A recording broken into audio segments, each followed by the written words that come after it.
Sir sir ఏంటండి public లో ఇది ఏదైనా లాడ్జ్కి వెళ్దారండి నేను ఆ టైప్ కాదు, ఏదో డ్రీమ్ లోకి వెళ్ళి పట్టాభి. ఆల్రెడీ కొత్త టికెట్ ఇచ్చేసాను సార్, కానీ ఆ టికెట్ వెనకాల వెనక ముందు నేను చూసుకుంటాను. గాయత్రి మన ఇంటి అడ్రస్ కొంచెం. ఈ అమ్మాయి మన ఆర్టీసీ డ్రైవర్ గోవిందరావు గారు అమ్మాయి. వాట్? మన మన గోవిందరావు అంకుల్ కూతురా? చూసావా గణేష్, పూర్వం ప్రేమలేఖలు పావురాల ద్వారా పంపించేవారు, తర్వాత పోస్ట్ ద్వారా, తర్వాత ఫోన్లోను, ప్రస్తుతం ఇంటర్నెట్ ద్వారా కూడా పంపిస్తున్నారు. ఈ అందాల రాసి మన ఆర్టీసీ బిడ్డ కదా, అందుకని టికెట్ లేఖలు పంపిస్తుంది. Thank you, bye. సార్ మీరు లవ్ లో పడిపోయారు, ఆర్టీసీ మళ్ళీ లాస్ట్ లో పడిపోతుంది. డోంట్ వరీ, పెళ్లి అయిపోగానే రికవరీ చేసేద్దాం. నువ్వు అర్జెంట్ గా బస్సు తీసుకొని మా ఇంటికి వచ్చాయి. అలాగే సార్. తాంబూలాలు తీసుకోవడానికి వెళ్ళాలి. అలాగే సార్. ఏయ్! నేను చందాలు అడుక్కోవడానికి రాలేదు తాతగారు. మరి సార్ సార్ నమస్కారం సార్. మీరేమిటి ఇలా? మీరు పెద్దవారు, మీరు నాకు నమస్కారం చేయకూడదు. ఎవర్రా వీళ్ళు? మా స్క్వాడ్ ఇన్స్పెక్టర్ గారు నాన్న. ఏంటి సార్ ఇలా వచ్చారు? లోపలికి వెళ్ళి మాట్లాడుకుందాం. రండి సార్, రండి రండి రండి. ఇలా కూర్చోండి సార్. అయ్యో లేవండి సార్. Sorry sir. Idiot! కూర్చోండి. చెప్పండి సార్. పెళ్లి సంబంధం మాట్లాడదామని. పెళ్లి సంబంధమా? ఎవరికి సార్? మీ రెండో అమ్మాయి గాయత్రి గురించి. మా గాయత్రిక. ఆ. మీ అబ్బాయికి చేసుకుంటారా సార్? అబ్బాయా? ఆ, నాకు అబ్బాయి ఏంటి? నేనే పెళ్లి కానీ అబ్బాయిని. ఇప్పటిదాకా పెళ్లి కాకపోవడం ఏంటి?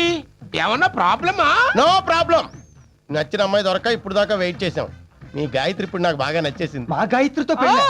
2 నెలలుగా మీ అమ్మాయి మా బాసు తెగ ప్రేమించేసుకుంటున్నారు. నా మనవరాలు ఇతన్ని ప్రేమించిందా? మీరు నమ్మటం లేదు కదూ. చాలా రోజులు నేను నమ్మలా, కానీ బస్ టికెట్ల వెనక లవ్ లెటర్ చూశాక కన్ఫర్మ్ చేసేసుకున్నా. గుడ్. గాయత్రికి నేనంటే ప్రాణం. మా ఇద్దరి మధ్య ఓ 20 ఏళ్ళు తేడా ఉన్నా కూడా పెళ్లికి పెద్ద ప్రాబ్లం ఏమి ఉండదు. గాయత్రి గాయత్రి ఇలా రా. ఇలా రా. ఏంటి నాన్న ఏంటమ్మా ఇది? హలో మై డియర్ గాయత్రి, వచ్చేసా. నీకోసమే సకుటుంబ సపరివార సమేతంగా వచ్చేసా. దేనికి? తాంబూలను పుచ్చుకోవడానికి. తాంబూలాలేంటి? తాంబూలాలేంటి అనంత అమాయకంగా అడుగుతావే? ఈ వెధవను నువ్వు ప్రేమించేస్తున్నావుగా? నేను ప్రేమ? కాదు, దావ. చెప్పు గాయత్రి, ఎవరికి భయపడొద్దు. ఈ క్రాంతి నీకు తోడుగా ఉన్నంత వరకు నిన్నెవ్వరూ ఏమీ చేయలేరు. నీ మనసులో నా మీద ఉన్న ప్రేమను ధైర్యంగా చెప్పు. చెప్పు తెగిపోద్ది. నీ మీద నాకు ప్రేమ ఏంటి? అదేంటి గాయత్రి, ఇంత పెద్ద స్పెషల్ ఎఫెక్ట్ ఇచ్చావు? మన ఇద్దరం ప్రేమించుకున్నాగా. నీకేమైనా పిచ్చెక్కిందా? మనం ప్రేమించుకోవడం ఏంటి? పళ్ళు రాలిపోతాయి. ఏమండే, మీ బాయ్ ఫ్రెండ్ ని డ్రీమ్ బాయ్ పట్టుకొని ఛీ, వీడు నాకు డ్రీమ్ బాయ్ ఏంటి? డ్రీమ్ బాయ్ కాకపోతే ప్రేమించుకుందావరా, పెళ్లి చేసుకుందావరా, కలిసి ఉందావరా అని టికెట్ల మీద ఎందుకు రాసిచ్చావు? ఇవి నేను రాసేయడం ఏంటి? ఆ? అసలు ఇది నా రైటింగే కాదు. నేను అప్పుడే అనుకున్నా. అప్పుడే అనుకుంటే ఇప్పుడురా చెప్పడం. గాయత్రి, ఈ నువ్వు ఇచ్చిన టికెట్లే అయ్యుండొచ్చు, కానీ అవి రాసింది మాత్రం నేను కాదు. సారీ అండి. ఎందుకు? అదే ఆ చెక్కింగ్ ఇన్స్పెక్టర్ గారు మిమ్మల్ని పెళ్లి చేసుకుంటానని సరాసరి మీ ఇంటికి వచ్చేసారంటగా. అవును, ఎవడో వెధవ టికెట్ వెనక లవ్ లెటర్ రాస్తే అది చదివి ఈ వెధవ నేనే రాశాననుకుని ఇంటికి తాంబూలాలు పుచ్చుకోవడానికి వచ్చేసాడు. ఆహా. ఆ, ఆ, అయినా టికెట్లు ఇచ్చేటప్పుడు మీరైనా చూసుకోవద్దు. అంటే అది లవ్ లెటర్ ఎలా రాయాలో కూడా తెలియని సన్నాస్ ఎవడో తెలిస్తే ముందు వాడు మీకు సిన్సియర్ గా నిజాయితీగా ఉత్తరాలు రాసి ఉండొచ్చుగా. నిజాయితీగా ప్రేమించే వెధవైతే మగాళ్ళ ముందుకొచ్చి అడగాలి, అంతేగాని ఇలా చచ్చు దద్దమలా. మరీ అంత అలా తిట్టకండి. వాడి తిడితే మీరు ఫీల్ అవుతున్నారేంటి? వాడు నేనే. మీరా? అది కాదండి, నేను ఎందుకు అలా రాశానంటే మీ ఇంటి పరిస్థితులు రోజు రోజుకి దిగజారిపోతున్నాయి. మీ నాన్నగారి కష్టాల్లో కొంతైనా పాలు పంచుకుంటే బాగుంటుందని. జాలిపడి పెళ్లి చేసుకుందాం అనుకున్నారా? నిజంగా మీ ఉద్దేశం అదే అయ్యుంటే నిజాయితీగా మా నాన్న దగ్గరికి వచ్చి అడుగుండాలి. నిజమే, కానీ మీ నాన్నగారి పుణ్యమని నాకు ఉద్యోగం వచ్చింది. పైగా ఆయన మా దగ్గర చాలా అప్పు తీసుకున్నారు. ఈ పరిస్థితిలో నేను ఈ పెళ్లి విషయం చెబితే దాన్ని అలుసుగాను అడ్వాంటేజ్ గాను తీసుకున్నానని అనుకుంటారేమోనని. అదీ కాక నేనంటే మీకు ఇష్టమో కాదో, మీ స్థాయికి నేను కరెక్ట్ కాదేమోనని ధైర్యంగా అడగలేకపోయాను. మీరు నన్ను పెళ్లి చేసుకుంటే మా నాన్న కష్టాలు తీరో సరికదా, మరింత పెరుగుతాయి. దయచేసి ఇలాంటి సాయం చేసి మరింత కష్టపెట్టకండి.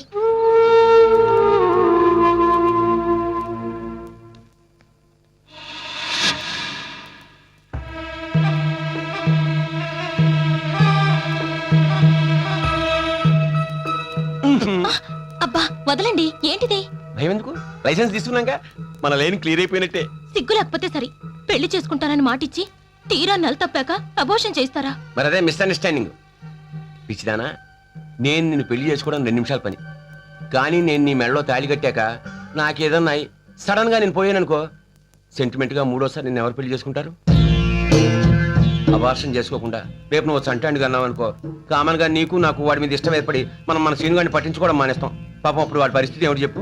అంటే నీ బిడ్డ కోసం నా బిడ్డని త్యాగం చేసి. మీరెంత మంచివారండి. మా ఆయన కూడా ఎప్పుడు ఇలా ఆలోచించేవారే కాదు. ఇప్పుడు బ్రదర్ని గుర్తు చేయకు, బాధగా ఉంటుంది. నీ కోసం ఎందుకు ఇచ్చానో తెలుసా? బంగారు గాజులా, ముక్కు పుడక, మరి ఛీ, పాడు. అబ్బో, సిగ్గులో నువ్వు మరింత అందంగా ఉన్నావు.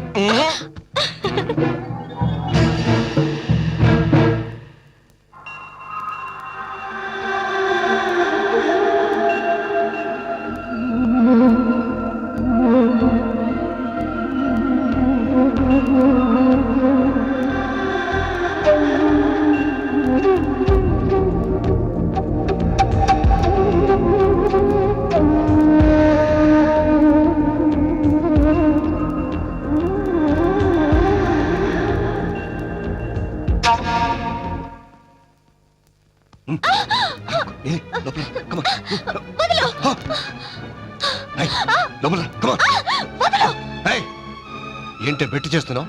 మెట్టు దిగి వచ్చానా? నేను నీ మొగుణ్ణి. మొల్లతాడు కట్టుకుంటే మగాడు, మూరెడు పసుపు తాడికి 3 ముళ్ళు వేస్తే మొగుడు అవడు. ఓవర్ యాక్షన్ వద్దు. ఆఫ్టర్ ఆల్ పని మనిషివి.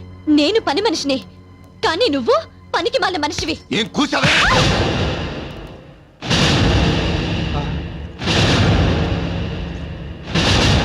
పాచి పనులు చేసి నా చేతులు చాలా గట్టిపడ్డాయి. తిరిగి కొట్టానంటే దవడ పగిలిపోతుంది. నన్ను కొడతావా? ఆగో! ఏ అధికారంతో నా మీద చేయి చేసుకుంటున్నావు? ఒక పూట అన్నం పెట్టావా? ఒక చీర తెచ్చావా? కనీసం ఒక మూల మల్లెపూలైనా తెచ్చేసావా? ఓహో, ఈ సృష్టికారం చూసిన మగాడివయ్యావా? ఈ మహానుభావుని ఆదర్శంగా తీసుకున్నా ఆవిడ కొడుక్కి ఆడుకోవడానికి 4 బొమ్మలైనా తెచ్చి పడేస్తున్నాడు. ఆ మాత్రం సంపాదించే మగతనం కూడా నీకు లేదే? చూడు, ఆడది కోరుకునేది తన మొగుడి కండలు తిరిగే మగతనాన్ని కాదు, కష్టపడి సంపాదించే పనితనాన్ని. అది తెలుసుకో. క్షమించండి మావయ్య. నువ్వన్న ఈ 4 మాటలు కూడా అనడం చేతగా నసమర్థుణ్ణి. నాకు క్షమాపణలు ఎందుకులేమ్మా?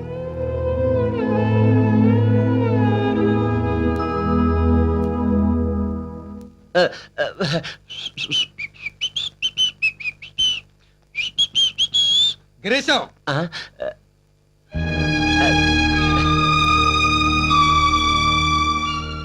ఈ కొంపలో పెళ్లి కాని 2 ఆడపిల్లలు, పెళ్ళైనా కాపురానికి నోచుకొని ఒక కోడలు ఉన్నారు.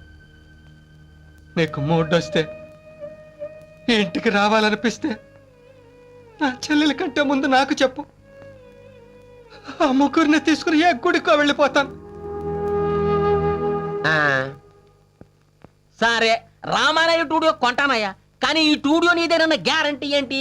ఇదేంటిది? సేవు పోగులు. ఇది నీదేనని గ్యారంటీ ఏంటి? సేవు నాదైనప్పుడు పోగులు నాయ కదా. రామానాయుడు నా పేరైనప్పుడు స్టూడియో నాది కాదా? పదా స్టూడియో చూసుకుందాం, పదా. ఏ పైసలు లేక చూడదేనా బాయ్? ఇదేంటి నీ టూడియో లేకెళ్తాక నువ్వు లంచ్ అంతం కదా బాబు, జీతం నేను 1 తక్కువ ఇచ్చాను. చూసే అంత ఓపెన్ ప్లేస్, ఇది కూడా డబ్బింగ్ థియేటర్, అదేమో ల్యాబ్, అవతల ఫ్లోర్ అన్నమాట. ఈ ఖాళీ ప్లేస్ లో ఎంతగా కొబ్బరి తోటలు వేసుకోవచ్చు, ఆ గంగ బండల తోట వేసుకోవచ్చు, లేకపోతే షాపింగ్ కాంప్లెక్స్ గా తీసుకోవచ్చు. ఉంది కానీ లేకపోతే వదిలే, అది వాడు చూడు. ఎవరాళ్ళు? ఈ స్టూడియో వాళ్ళకమ్మని వారం నుంచి తెగ ప్రాణాలు తీసేస్తున్నారయ్యా. అమ్మో, ఏమైనా సరే ఈ టూడియో నేనే కొంటాను. కొనేసుకో మరి. ఇదిగో డబ్బులు 10,000 తీసుకో. ఇదిగో స్టూడియో నువ్వే కొన్నాను వాళ్ళతో చెప్పు, నేను చెప్తే ఫీల్ అవుతారు. అలాగే. చూసావా, ఈ హడావిలో పడి జాగింగ్ చేయడం మర్చిపోయాను. అది చేసుకోండి, చేసుకోండి. ఇదిగో పరిగెట్టుకు వచ్చినా ఏ లాభం లేదు. ఏంటి ఈ టూడియో నేను కొనేసాను. ఈ స్టూడియో నువ్వు కొనేసావా? ఏ ఊర్రా నీది? దోవండా దూతాను గాని మీ ఊరు పేరు చెప్పరా. మీ ఊరేంటి? దోవండా దూతాను గాని ఊరు పేరేట? దోవండా అని ఉండరా, నేను అడుగుతాను. ఇప్పుడు చెప్పండి, మీది ఏ ఊరు? దోవండా. దువ్వేవు కదా, అది కాదురా. నీది ఏ ఊరు? అది దొవ్వండి. ఇది ఏ ఊరు? ఏమున్నది? దోవండా. చంపేస్తాను నిన్ను. ఊరు పేరు చెప్పండి, చంపేస్తాను. నీకు చంపేస్తాను చంపేస్తాను నిన్ను. నువ్వు. ఏ ఊరనిది? ఏ ఊరనిది? ఏ ఊరు? యాం కొడతావా? ఏ ఊరిది? కొడతావేంటి? ఏ ఊరిది? దోవండా. నువ్వు ఊరు పేరు ఏదో చెప్పరా. తణుకు పక్కన దోవండా. అదవ్వా, నువ్వు దువ్వ నుంచి వచ్చావేంట రామానాయుడు స్టూడియో కొనడానికి? కొనేసావా? మొత్తం సింగిల్ పేమెంట్ లో కొనేసానండి. టోటల్ అంతా కొనేసావరా? నీకు రన్నింగ్ రేస్ వచ్చా? చిన్నప్పుడు పరుగు పందెంలో సభ్యులు పెట్టుకుంటూ వచ్చింది కదన్నా. అయితే ఇంకేంటి పరిగెట్టు. ఆడో పెద్ద ఫ్రాడ్ ఆడు. ఇడికి చార్మినారు నాకు రవీంద్ర భారతి నీకు ఈ రామాయణ స్టూడియో అమ్మేశాడు వచ్చిందా నీకు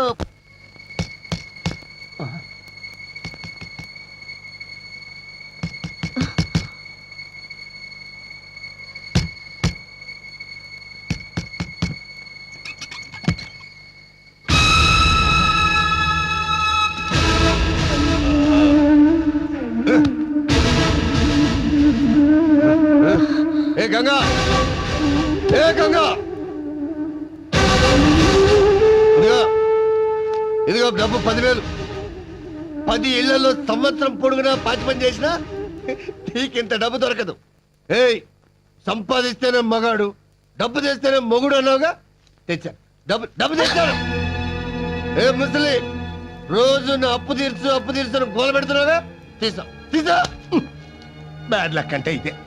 ఆ కంటి ఆపరేషన్ కాస్త అయ్యుంటే ఈ వాసలో దొంగ నోట్లో తెలిసిపోయావు కదా. ఎరా ఈ ఒరిజినలేనా?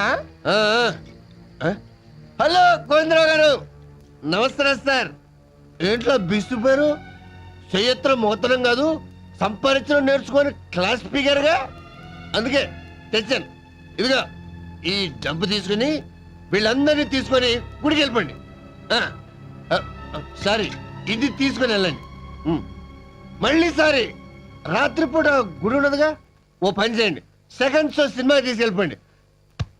తెల్లారి దగ్గర రావద్దు. ఎందుకు తెలుసా, నాకు మూడు వచ్చేసింది.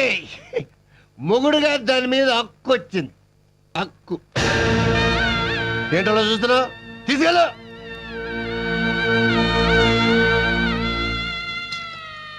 మావయ్య, మీరెక్కడికి వెళ్ళక్కర్లేదు. ఇంత డబ్బు నీకెక్కడి నుంచి వచ్చింది? మొగాళ్ళ సంపాదించుకొచ్చాను. ఏ దరిద్ర పనిచేసి సంపాదించుకొచ్చావు? దరిద్రంగా కాదు, దర్జాగా నువ్వు అడిగిన డబ్బు పట్టుకొచ్చాను. పట్టుకొచ్చావా కొట్టుకొచ్చావా? ఏంటే అనుమానిస్తున్నా? అవును, నువ్వు 100 రూపాయలు తెచ్చుంటే అనుమానించేదాన్ని కాదు, బస్టాండ్లో మూటలు మోసి తెచ్చుంటావని ఆనందించేదాన్ని. నువ్వు 50 రూపాయలు తెచ్చుంటే కష్టపడి ఏ రిక్షాయో తొక్కి తెచ్చుంటావనుకునేదాన్ని. కనీసం 5 రూపాయలు తెచ్చుంటే అడుక్కు తెచ్చుంటావనుకునేదాన్ని. ఏయ్, అడ్డదారిలో సంపాదించడం కాదురా, కష్టపడి 5 రూపాయలు సంపాదించు. అప్పుడు నేనే మావయ్య గారిని, అత్తయ్య గారిని, తాతయ్య గారిని అందరినీ గుడికి పంపించేసి నీ పక్కలోకి వస్తాను.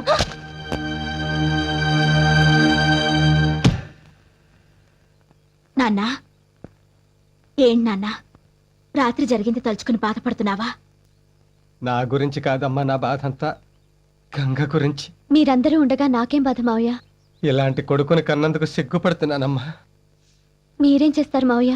కష్టంలో సుఖం అవుతాడనుకున్నాను, కానీ ఇలా రోజు రోజుకి వాళ్ళలో ఫ్రస్ట్రేషన్ ముదిరి పర్వర్టెడ్గా తయారయ్యాడు. చెయ్యెత్తి కొట్టను లేను, నోరెత్తి తిట్టను లేను. గురుగారు ఏమైందిరా? మన జీకేని పోలీసులు అరెస్ట్ చేశారండి. దేనికి? షాపులో దొంగతనం చేశాడంట.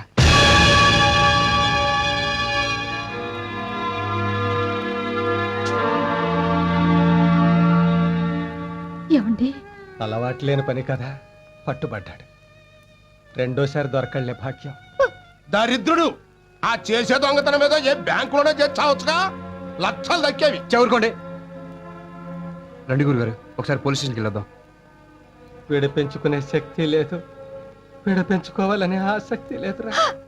అదేంటండి అలా అంటారు? వాడు మన కొడుకండి. నేను మమకారం లేక వెళ్ళను అంటలేదు భాగ్యం.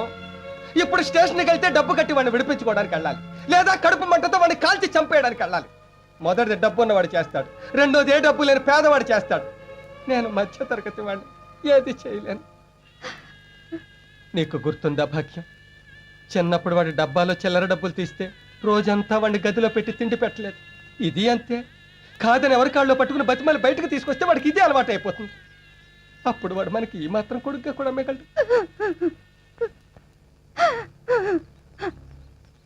అమ్మ గంగ, ఎసట్లో ఓ గ్లాసు బియ్యం తగ్గించి పెడతానత్తయ్య.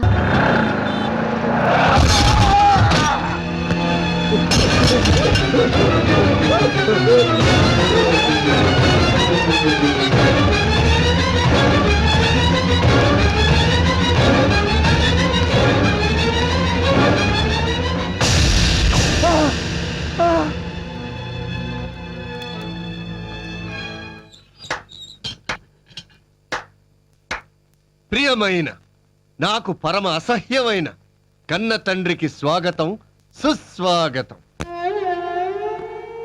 జైల్లో ఉన్న కొడుకు మొహం చూడనని ఇప్పుడు ఏ మొహం పెట్టుకొని జైలుకు వచ్చావు? తండ్రిగా నీ కొడుకు చిన్న కోరికలను కూడా తీర్చలేకపోయావు.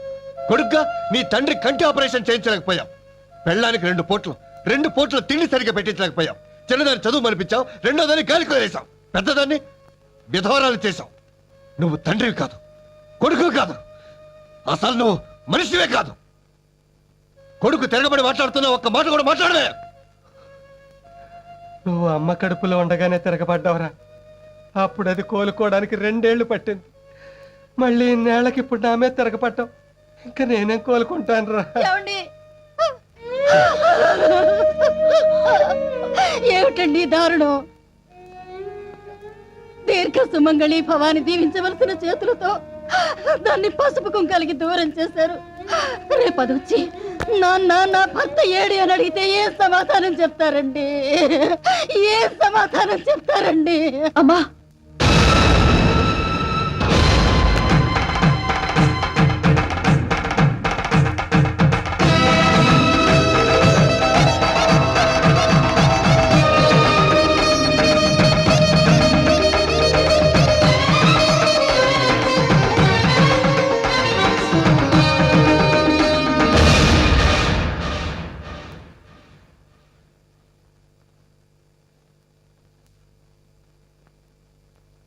ఏంటి నాన్న అలా చూస్తున్నారు? నేను మీ కూతురు ధనలక్ష్మిని. ఏంటమ్మా ఇది? మీరే చెప్పారు కదా నాన్న, మిమ్మల్ని చూడాలనిపిస్తే పుణ్యస్త్రీగా రమ్మని. వాడు బ్రతుకున్నప్పుడు వెధవని చెప్పడానికి విధవనయ్యాను.